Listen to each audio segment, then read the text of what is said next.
नमस्कार दोस्तों, Sania voice story channel में आपका स्वागत है। तो दोस्तों, आज की कहानी है ईश्वर का चमत्कार। रामायण जी दरवाजे के बाहर एक प्लास्टिक का कटोरा लिए खड़े थे और बार बार बहू को खाने के लिए आवाज़ लगा रहे थे, पर अनेका उनकी बात को अनसुना करते हुए आराम से अपना मोबाइल देख रही थी। बहुत देर तक आवाज़ लगाने के बाद रामायण जी वहीं दरवाजे की सीढ़ियों पर बैठ गए, क्योंकि घर के अंदर जाना रामायण जी को सख्त मनाही थी। उधर शांति जी वो छोटी सी झोपड़ी में एक टूटी फूटी चारपाई पर लेटी हुई भूख से तिलमिला रही थी। रामायण जी फिर से बोले, बहू थोड़ा सा खाना दे दो, रात का ही बासी बना हो तो वही दे दो, कम से कम पेट तो भर जाएगा। अपनी दादाजी की आवाज़ सुनकर नीतू और राज एक ब्रेड का पैकेट और एक बोतल दूध ले जाकर रामायण जी से बोले, दादाजी प्लीज़ आप इसे लेकर जल्दी से चले जाइए, वरना मम्मी आपसे छीन लेंगे और हमें बहुत मारेंगे। दोनों बच्चों को देखकर रामायण जी की आंखों में आंसू आ गए और दोनों के सिर पे हाथ रखकर नम आंखों से वहाँ से जाने लगे। लेकिन अनिका ने अचानक आकर उनके हाथ से दूध और ब्रेड का पैकेट छीन लिया और उन्हें सीढ़ियों से धक्का देते हुए बोली, बुढ़े अब के मेरे बच्चों को भी चोरी करना सिखा दिया तूने। अगर भीख मांगने का इतना ही शौक है तो प्लीज सड़क पे कटोरा लेकर बैठ जाओ, वहाँ से इतना मिलेगा कि दोनों आराम से खा सकती हो। यह सुनकर रामायण जी वहाँ से चली गए। यह सब एक सामने के घर में बैठी बूढ़ी औरत देख रही थी, जो रामायण जी से भी कई अधिक उम्र में बड़ी लग रही थी। उन्होंने रामायण जी को आवाज़ लगाई और अपने हिस्से का खाना उन्हें दे दिया। रामायण जी ने उनका शुक्र अदा किया और घर लौटकर अपने आंसू को छिपाते हुए बोले, देखो शांति, आज बहू ने तुम्हारे लिए कितना बढ़िया खाना बनाया है, बिल्कुल नरम नरम। मुझे तो रुका ही नहीं गया, इसलिए मैं वही खा आया हूँ। तुम भी जल्दी से खा लो, इससे पहले कि ठंडा होकर इसका स्वाद ही चला जाए। इतना सुनते ही रामायण जी की आंखें नम हो गई। रामायण जी और शांति जी का एक ही बेटा था।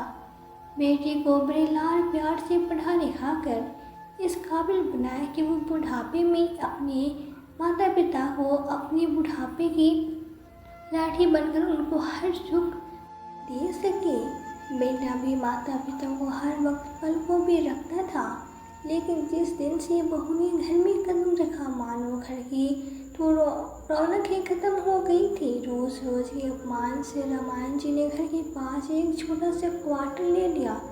बेटा सुबह शाम अपने माता पिता का हाल चाल पूछना जरूर आता और कम से कम 2 घड़ी उनके पास बैठता, लेकिन जब से अनिका को यह पता चला कि आकाश अपने बूढ़े माता पिता की अभी भी उतनी ही चाकरी करता है, उनकी सेवा करता है, तो उसने बेटी पर हर पल निगरानी रखना शुरू कर दिया था।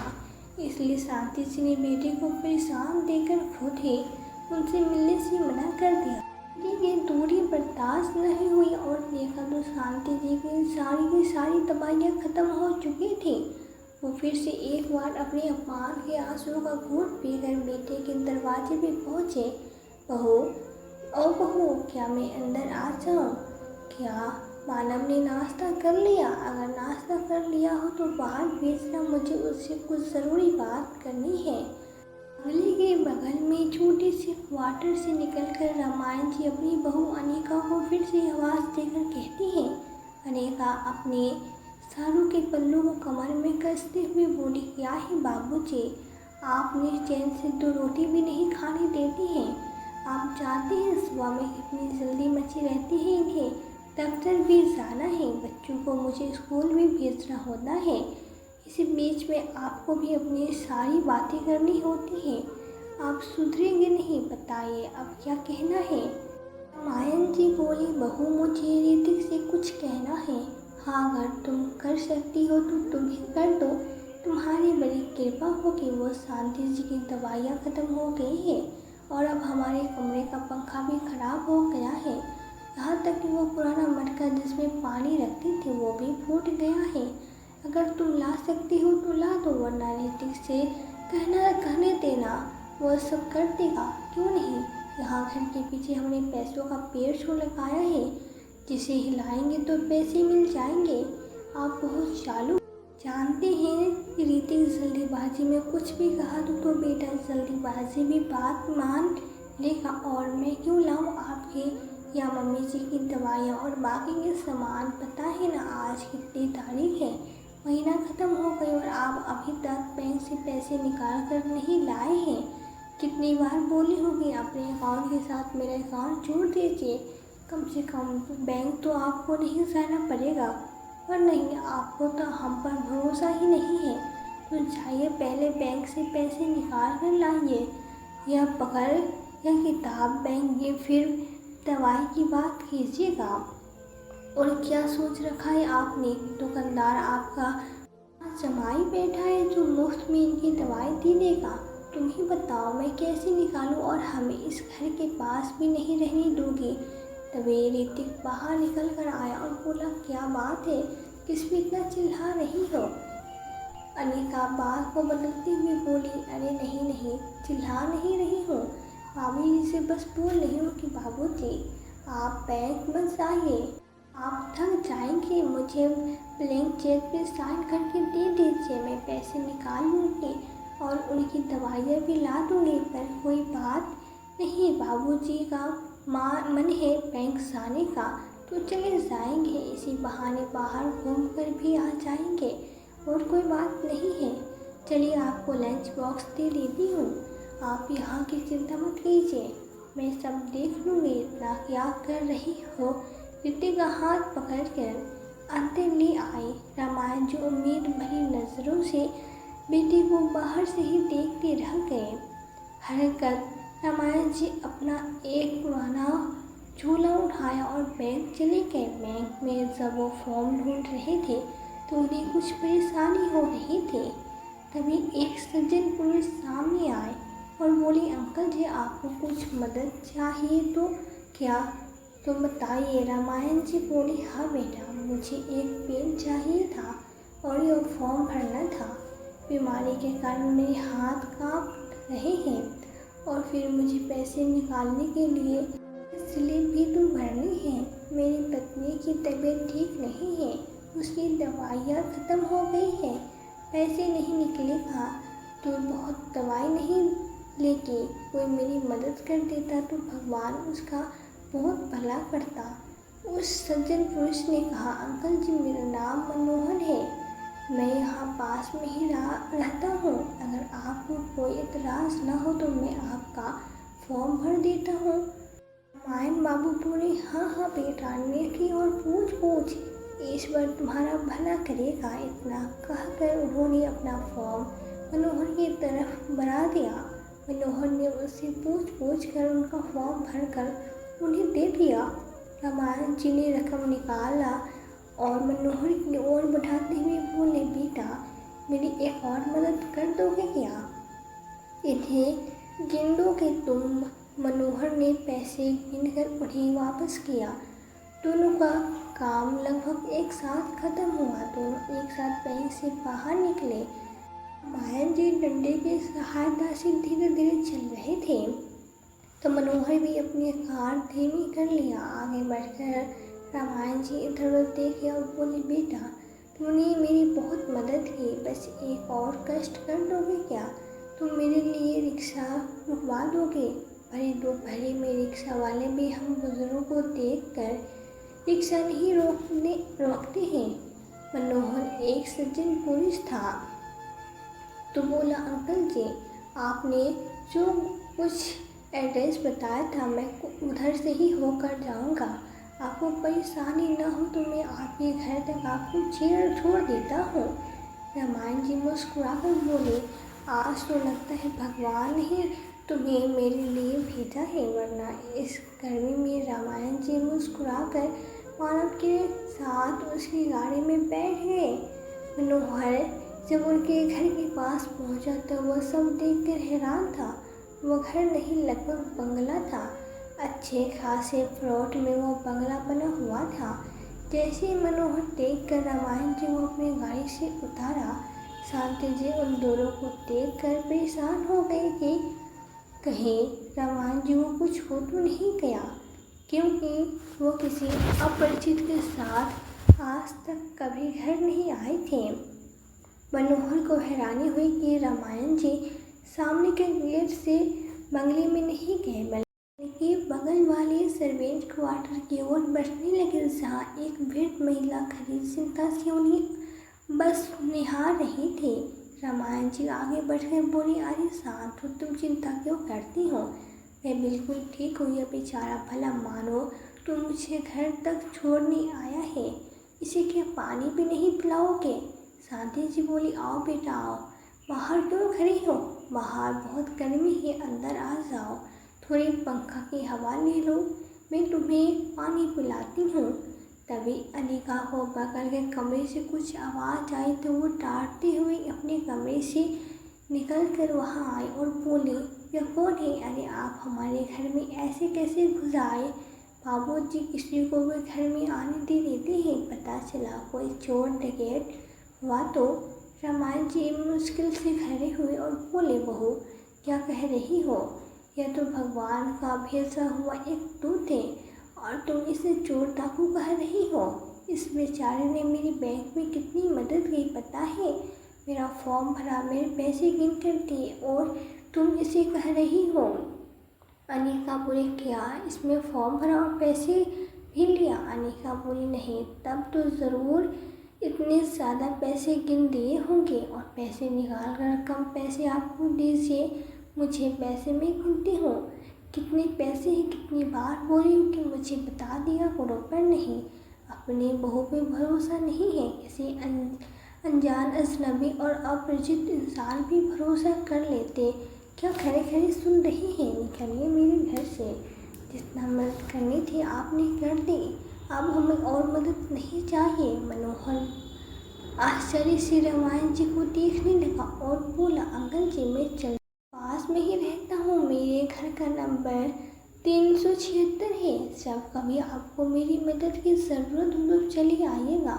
और आप बहन जी अपनी वाणी को थोड़ा मधुर बनाया, क्योंकि यही आदत रह जाएगी तो बुढ़ापे में बहुत कष्ट होगा। ईश्वर ने हमें इस धरती पर शांति और प्रेम फैलाने के लिए भेजा है, पर आपको देखकर लगता है जैसे कि हमेशा आप परेशान ही रहती हैं, और ऐसी परेशानी में आप दूसरों को खुश कैसे रख पाएंगे? चलता हूँ, राम राम। इतना कहकर मनोहर वहाँ से चला गया। फिर क्या था, उसके जाते ही अनिका ने रामायण जी और शांति जी को खूब खरी खोटी सुनाई शुरू कर दी और बोली, यही आदत रही तो एक दिन आप दोनों को घर से बाहर निकाल दूंगी। समझ में नहीं आता, आजकल समाचारों में कितना देख रहा है कि अपेक्षित से बात नहीं करनी चाहिए। आप लोग घर में बुलाने लगे, जिसे जानते नहीं उसे बड़ी प्यार से बात कर रहे थे। इतने प्यार से तो कभी अपने बेटे से भी बात नहीं करते हैं आप लोग। अब लीजिए पैसे। और रामायण जी के हाथों से पैसे का बैग लेकर वो अंदर चली गई। जाते जाते मनोहर ने उसकी सारी बात सुनी और उसे बहुत आश्चर्य हुआ कि कैसे कोई अपनी बुजुर्गों की ऐसी बात कर सकता है।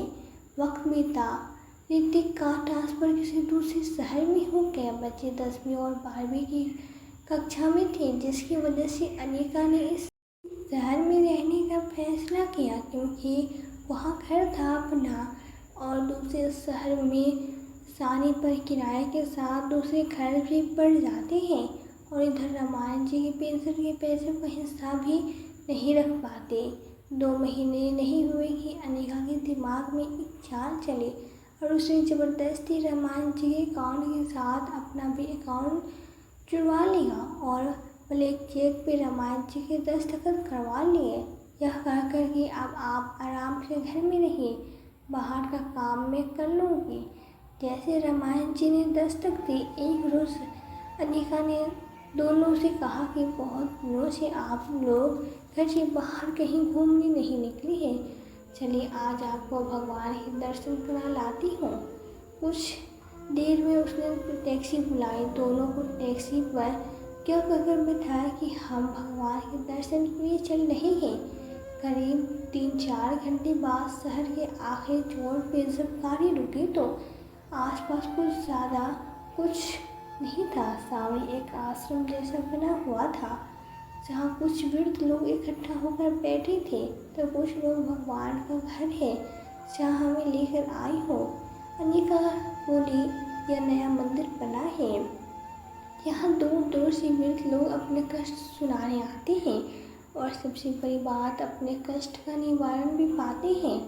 मैंने सोचा मैं आज तक आप लोगों के लिए कुछ अच्छा तो नहीं कर पाई, पर यहाँ लाकर मैं अपनी गलती को थोड़ा तो सुधार सकती हूँ।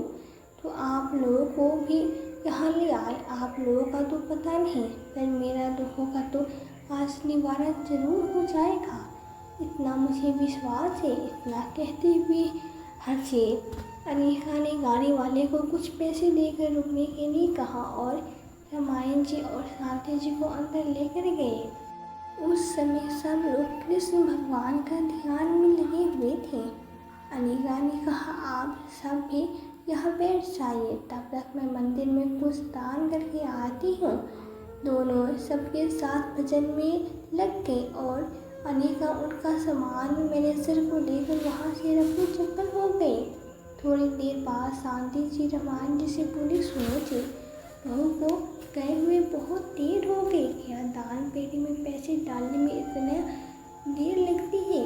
तभी एक सज्जन पुरुष तो बैग लेकर आए और वो दोनों से बोले, वो जो महिला आप लोग के साथ आई थी वो आप दोनों का सामान देकर गई है, क्या आप इसे जानते हैं या नहीं? चलिए आप दोनों का आपका कमरा दिखा देता हूँ। रामायण जी बोले, हमारा सामान और हमारा कमरा और हम यहाँ क्यों रहेंगे, ये तो मंदिर है ना। हाँ बाबूजी, आप लोग इसे मंदिर भी कह सकते हैं, हम तो इसे भगवान का घर ही समझते हैं।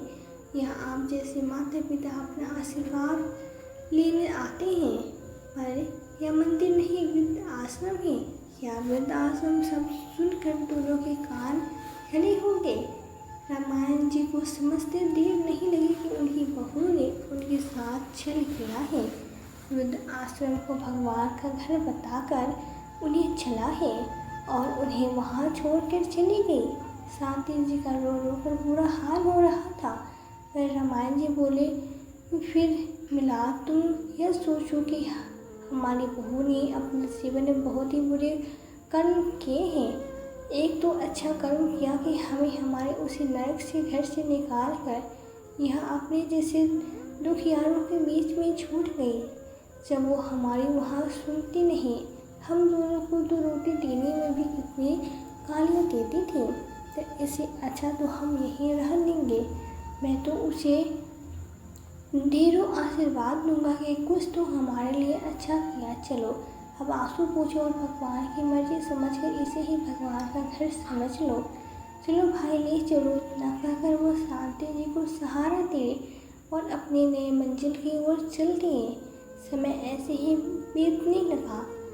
ऋतिक जब लौट कर आया तो अनिका रो रो कर बोली, बाबूजी माँ के साथ अपना सामान समेट कर एक दिन बोली, हम तीर्थ यात्रा पर जा रहे हैं। जब मैंने उन दोनों को रोका तो बोले, मैं अपनी मर्जी का मालिक हूँ, अब मैं भगवान शरण में ही रहूँगा और जब मर्जी होगी तभी लौट कर आऊँगा और सब तक मैं न मुझे ढूंढने की कोशिश मत करना। बेटा भी कैसा था, सब पत्नी के बाद में आ गया और मान लिया कि उसके माता पिता उसे बिना कुछ बताए चले गए। इधर शांति जी के बेटे की याद में हालत बिगड़ गई और एक दिन उनकी मृत्यु हो गई। सब रामायण जी को कभी किसी पर बोझ नहीं बनना चाहते थे। एक रोज उन्होंने बैंक में फ़ोन करके अपने महीने की पेंशन की बात कही। बैंक वालों ने बोला कि आपके पैसे तो आपकी बहू निकाल कर ले गई। रामायण जी चुपचाप हो गए। वृद्ध आश्रम में भी किसी पर बोझ नहीं बनना चाहते थे, तो वृद्ध आश्रम के छोटे मोटे काम करते रहते थे। एक रोज आश्रम के काम से वो बाजार निकले। वहीं उनकी मुलाकात फिर से मनोहर से हुई। मनोहर ने अपना परिचय दिया। तूने सब याद आ गया? मनोहर को देखते ही रामायण जी की आंखें भर आई और उन्होंने सारी घटना मनोहर के सामने रख दी। मैं तो कह कर आया था कि आपको जब भी मेरी मदद की ज़रूरत होगी मुझे कहना, पर आप चिंता मत करो, मैं आपको न्याय दिलवाऊंगा। मैं पैसे से एक वकील हूँ और आपके साथ में कभी अन्याय नहीं होने दूंगा। इतना कहकर मनोहर उनके साथ वृद्धाश्रम गया और सारी घटना उन लोगों को बताई और बेटी बहू के खिलाफ एक फाइल तैयार करके पुलिस स्टेशन में फ्रॉड करने का केस दर्ज किया।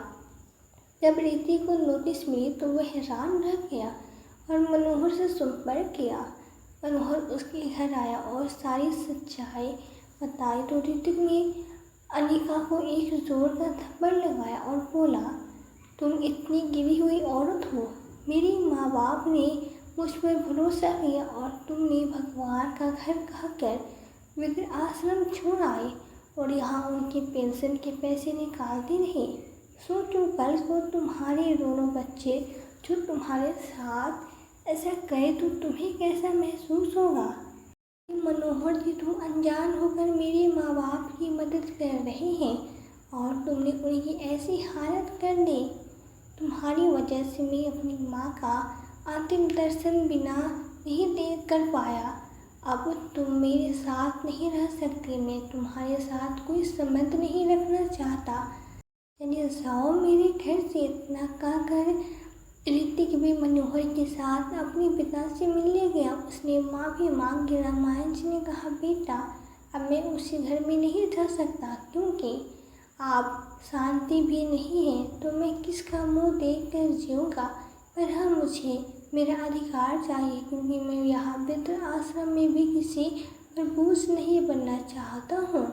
रामायण जी ने मनोहर को कहकर एक ब्रोकर से बात की और अपने बंगले को बेचने का फैसला किया।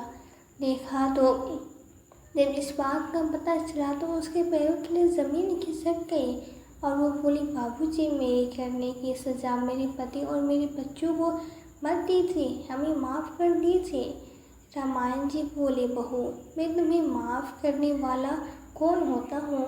माफ़ तो तुम्हें वो भगवान करेगा जिसके घर तुम हमें छोड़कर आए थे। हाँ, तुम्हारी सज़ा मैं तुम्हारे बच्चों को नहीं दूंगा। उनके पढ़ने के पैसे मैं ऋतिक के अकाउंट में डलवा दूंगा, पर अपने लिए घर और अब खाने पीने की व्यवस्था तुम लोग खुद करो।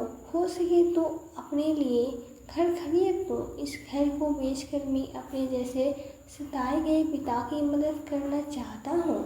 रामायण जी ने सारे पैसे उस वृद्धाश्रम को दे दिया। रामायण जी ने अपनी बेटी बहू को माफ़ नहीं करके सही किया है या गलत, अपनी राय हमें कमेंट करके ज़रूर बताएं। और अगर कहानी पसंद आए तो चैनल को सब्सक्राइब, वीडियो को लाइक करना ना भूलें। फिर मिलते हैं आपसे एक नई कहानी के साथ। तब तक के लिए बाय बाय।